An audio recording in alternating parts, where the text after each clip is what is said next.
लेकिन दिल्ली देश की राजधानी में यह बम विस्फोट जो कराया गया, ये आखिर ये कहां से गया? भारतीय जनता पार्टी और आरएसएस की यह साजिश का हिस्सा हो सकता है। और जब जब भी बम विस्फोट हुआ है, देश और प्रदेश में कहीं न कहीं चुनाव का समय रहता है, और कि आरएसएस सबसे बड़ा आतंकवादी संगठन है। और सरदार वल्लभ भाई पटेल जी आरएसएस पर प्रतिबंध भी लगाए थे। कुत्ते के मुंह खून लग जाता है तो बार बार जो है कि शिकार की तलाश में घूमता रहता है। एक तरफ नीतीश को निपटाना चाहते हैं, एक तरफ जो है कि अपनी सरकार बनाना चाहते हैं, जैसे एकनाथ शिंदे को महाराष्ट्र में। दिल्ली में हुए कार ब्लास्ट में 10 लोगों के हताहत होने यानी कि उनकी डेथ और उसके बाद 8 से अधिक लोगों के घायल होने की खबर है। इस खबर ने जहां पूरे देश को दहला दिया और पूरे देश में शोक है, हर कोई इस जानना चाहता है कि कैसे ये हमला हो गया, कहां चूक रह गई। तो वहीं प्रधानमंत्री नरेंद्र मोदी ने जो है इस पर कहा है कि जो भी इसके दोषी हैं उन पर कड़ी कार्रवाई होगी, इसकी जांच होगी, जो भी दोषी होगा वो पकड़ा जाएगा और उस पर कड़ी कार्रवाई की जाएगी। हमारे साथ लौटन जी हैं, कैसे देख रहे हैं जिस तरह से जो दिल्ली में बम ब्लास्ट हुआ, लाल किले के बगल हुआ, पॉश इलाके में हुआ, इसको कैसे देखते हैं? देखिए, देश की राजधानी दिल्ली में जहां गृह मंत्री का और प्रधानमंत्री का आवास कुछ ही दूरी पर है, और वहां पर जो है कि कार में विस्फोट होता है और 10 लोग बेमौत मारे जाते हैं, दर्जनों लोग घायल हुए हैं। ये देश के प्रधानमंत्री विश्व गुरु का दावा करते हैं, कहते हैं कि परिंदा भी पर नहीं मार पाएगा, हमारी सीमाएं सुरक्षित है। लेकिन दिल्ली देश की राजधानी में यह बम विस्फोट जो कराया गया, ये आखिर ये कहां से गया? यह सरकार के फेलियर की निशानी है, या तो बिहार के चुनाव में राजनीतिक लाभ के लिए भारतीय जनता पार्टी और आरएसएस की यह साजिश का हिस्सा हो सकता है। और जब जब भी बम विस्फोट हुआ है, देश और प्रदेश में कहीं न कहीं चुनाव का समय रहता है। आप देखिए, पहलगाम की घटना हुई जिसमें 46 की संख्या में हमारे सीआरपीएफ के जवान मारे गए, और गुजरात की गाड़ी में आरडीएक्स आया था 300 किलोग्राम। लेकिन आज तक गृह मंत्रालय और भारत सरकार यह नहीं बता पाई कि वह गाड़ी गुजरात से जो आई थी, वह गाड़ी किसकी थी, और वह गाड़ी आई तो कैसे आई, इनकी सीबीआई कहाँ थी, इनकी रॉ एजेंसी कहाँ थी, इनकी एनआईए कहाँ थी, इनकी जांच एजेंसी कहाँ थी। और फिर दूसरी आप देखिएगा, उस समय जो घटना हुई तो 2019 का लोकसभा चुनाव था, और भारतीय जनता पार्टी छद्म राष्ट्रवाद के नाम पर जो है कि देश की जनता को गुमराह करके सरकार बनाने का काम किया।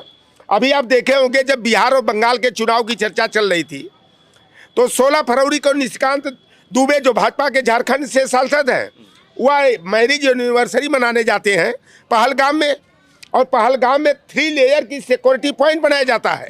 लेकिन 6 दिन के बाद ही 22 अप्रैल को, जहां की 2000 से अधिक पहलगाम में पर्यटक जाते हैं, सैलानी जाते हैं, और वहां से सिक्योरिटी को हटा लिया जाता है।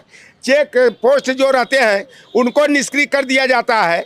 और वहां पर गृह मंत्रालय को जिम्मेदारी अपनी लेनी चाहिए कि आखिर ये चूक कैसे हुई। आतंकवादी आए और मार करके जो है 300 किलोमीटर दूरी से आए, और फिर जो है कि आराम से जो है कि चले गए।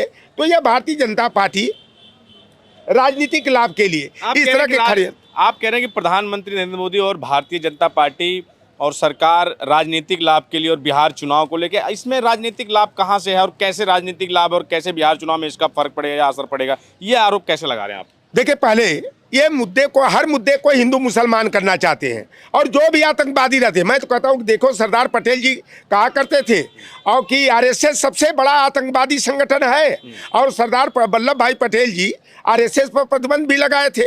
लेकिन आज आरएसएस नियंत्रित जो भारतीय जनता पार्टी की सरकार है, यह जो है कि इसी तरह लोगों की हत्या करा करके जो है ये राजनीतिक लाभ लेने का काम करते हैं। एक बात कही जाती है हमारे गांव गिराव में कि जब कुत्ते के मुंह खून लग जाता है तो बार बार जो है कि शिकार की तलाश में घूमता रहता है।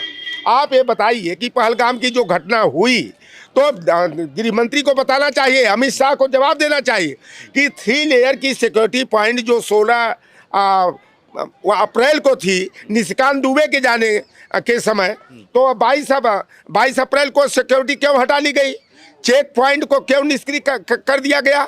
और देश के प्रधानमंत्री जब विदेश से पर्यटन करके आते हैं तो उन्हें जाकर के पहलगाम में या जम्मू कश्मीर में एलजी के साथ बैठ करके प्रेस वार्ता करना चाहिए था। पाकिस्तान के खिलाफ क्या निर्णय लेते हैं वहाँ से प्रेस के माध्यम से जनता को बताना चाहिए। लेकिन वहाँ पहलगाम भी नहीं गए, और वहाँ नहीं गए तो कम से कम दिल्ली से जो है प्रेस वार्ता करके जो है जो भी निर्णय ले रहे हैं पाकिस्तान के खिलाफ वह निर्णय लिया जाना चाहिए। लेकिन प्रधानमंत्री 26 हमारे देश के नागरिक मार दिए गए और वह राजनीतिक लाभ के लिए पलटू राम के साथ जाकर के बिहार में चुनावी रैली कर रहे हैं। और आज भी देख लीजिए कि 10 जो है कि वहाँ पर नागरिक मारे गए, लाल किला पर विस्फोट हो रहा है।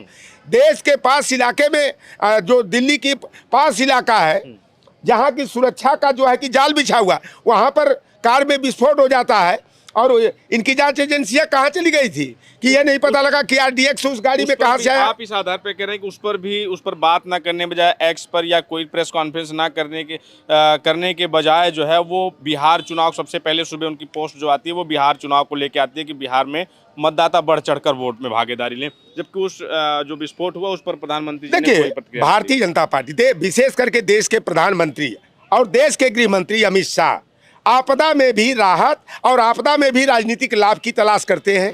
आप बताइए कि देश के 10 नागरिक मारे गए, दर्जनों लोग घायल हुए बुरी तरह से, तो कम से कम शोक संवेदना मृतकों के परिजनों के प्रति व्यक्त करना चाहिए। लेकिन वह मतदान बिहार में मतदान में चढ़ बढ़कर हिस्सा लेने की अपील करते हैं। तो यह भारतीय जनता पार्टी, क्योंकि पहला चरण जो 6 नवंबर को संपन्न हुआ 25 वर्षों का रिकॉर्ड टूटा है कि लगभग में 65% वहाँ मतदान हुआ, लाख गुंडई करने के बाद भी। और आज भी जो है कि कुछ भी ये कर ले, आज भी वहाँ पर जो मतदान की प्रक्रिया चल रही है, आज लगता है कि 65% से पार चले जाएंगे। तो ये भारतीय जनता पार्टी पूरी तरह से बिहार में जो है कि सरकार बनाने के लिए एक तरफ नीतीश को निपटाना चाहते हैं, एक तरफ जो है कि अपनी सरकार बनाना चाहते हैं। जैसे एकनाथ शिंदे को महाराष्ट्र में साइड अप कर दिया, उसी तरह से इस बार टारगेट में अपनी सरकार बनाना।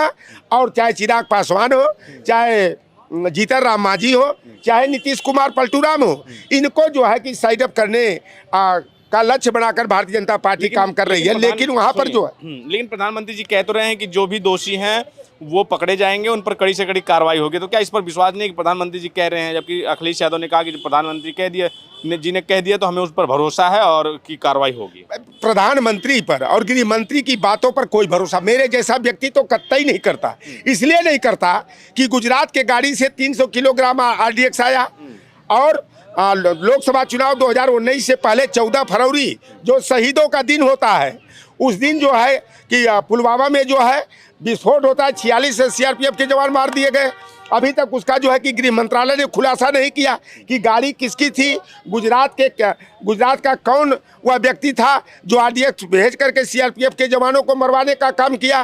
पहलगाम की घटना का अभी तक खुलासा नहीं हुआ। जब लोकसभा की कार्रवाई चल रही थी तो ना पता 3 लोगों को कहाँ ये रिश्तेदारी में छिपा कर रखे थे कि 3 आतंकवादियों को जो है कि मार करके जो है कि लोकसभा में जो है असल मुद्दे पर चर्चा न हो। जनता जो है, जो हमारे प्रतिपक्ष के सांसद हैं, वह जो है कि सही मुद्दों पर बात न करें, डाइवर्ट करने के लिए एक दिन पहले जो है कि 3 आतंकवादियों को पहलगाम का दोषी करार देते हुए उनको जो है उनका इनकाउंटर करने का काम किया, पकड़कर गोली मारने का काम किया। तो ये भारतीय जनता पार्टी हर ऐसे आतंकवादी मामलों में वह राजनीतिक लाभ लेने का प्रयास करती है। इसलिए जो है कि मोदी के और अमित शाह के बयान पर कतई जो है कि भरोसा नहीं किया जा सकता, क्योंकि तमाम मामले आए अभी तक उसका खुलासा नहीं किए। और इसलिए नहीं किए कि जितने भी आतंकवादी हमला हुए, चाहे उन्हीं का हमला हो, चाहे पहलगाम का हो, चाहे पुलवामा का हो, चाहे दिल्ली में कौन हो, गुजरात में कौन राधा स्वामी मंदिर किस मंदिर पर, तमाम जो आतंकवादी हमले 2014 के बाद हुए, सारे के सारे ये मामले केवल छद्म राष्ट्रवाद के लिए जो है और हिंदू मुसलमान करने के लिए भारतीय जनता पार्टी और आरएसएस के जो आनुषंगिक संगठन है, ऐसे जो है कि आतंकवादी हमलों को अंजाम देने और दिलवाने का काम करते हैं। ये लौटर राम निषाद जी हैं। जिस तरह से दिल्ली में जो बेहद ही मर्माहित करने वाला जो दृश्य देखने को मिला, विस्फोट हुआ कार में, उसके बाद जो है 10 लोगों के मारे जाने की खबर है और दर्जन भर लोगों के वहाँ पर घायल होने की खबर है। ये पूरे देश को मर्माहित करती है। लेकिन इनका सीधा आरोप है कि जो एजेंसियाँ हैं वहाँ, जो एनआईए है, वो तमाम जो इंटेलिजेंस हैं उनका वो कहाँ थी, उनको कि अगर इस तरह की कोई घटना थी पौष इलाके में, दिल्ली राजधानी है देश की, तो वहाँ इस तरह की घटना होना सवाल खड़े करते हैं। हालांकि इनका आरोप है कि ये जो है बिहार चुनाव को लेकर जो बिहार में मतदान हो रहा है, एक दिन बाद ही मतदान होना था, यानी कि मतदान से एक दिन पहले जो घटना हुई उसमें चुनावी लाभ लेने का ये आरोप है, राजनीतिक गलियारों का आरोप है। इन पर मैं नहीं जाऊंगा, लेकिन ये जो घटना हुई बेहद मर्माहित करने वाली घटना है। इस पर आपकी क्या राय है हमें ज़रूर बताएं। बने रहे हमारे साथ, मिलेंगे किसी अन्य वीडियो में। धन्यवाद।